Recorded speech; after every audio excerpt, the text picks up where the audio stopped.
Yo, what's up guys? Ngayong araw magpapalit ako ng spark plug ng aking motor na Aerox version 2 at tuturuan ko na rin kayo kung paano magpalit. Kaya tara, let's go! Unang step guys, tatanggalin nyo lang tong fairings na to, yung hugis X na yan. Meron yung tatlong allen na screw na size 4. Isa dyan sa likod, tsaka dalawa sa harap. Tsaka meron din yung rivet dyan sa ilalim. Tapos dito naman tayo sa may footboard. Meron naman yung 6 na screw. Dalawang 10mm tsaka 4 na Phillips screw. Yung pa-cross, kailangan mo rin pala tanggalin yung screw dito sa may gas tank. Yung yan o, yung tuturo ko. Konektado kasi sa may X na fairings yan. Tapos yan, tanggalin mo na, hilain mo lang. Dahan-dahan lang baka kasi mabali yung mga clip. Tapos pagkatanggal nyo yung fairings, meron yung dalawang tornilyo sa loob. Isang 10mm tsaka isang Phillips screw ulit. Tanggalin nyo rin.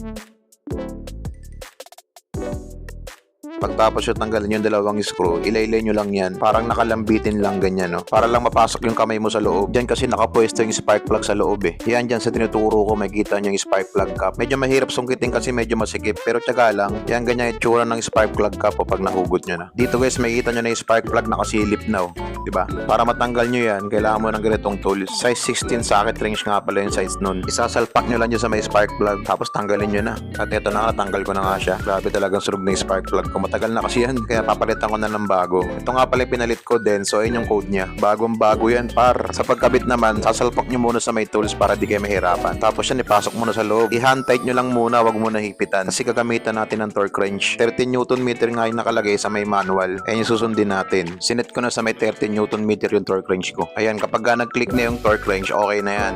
Kaya ako ginamitan ng torque wrench kasi importante yan. Kapag na-loose thread kasi yan, mas malaking problema yan. Yan, tapos binalik ko na yung spark plug cap. Itutulak mo lang yan, madali lang na may tulak yan. Isagad mo lang yung tulak niyan. Ayan, okay na, kaya babalik ko na yung mga kaha para matesting na kagad natin kung aandar pa ba.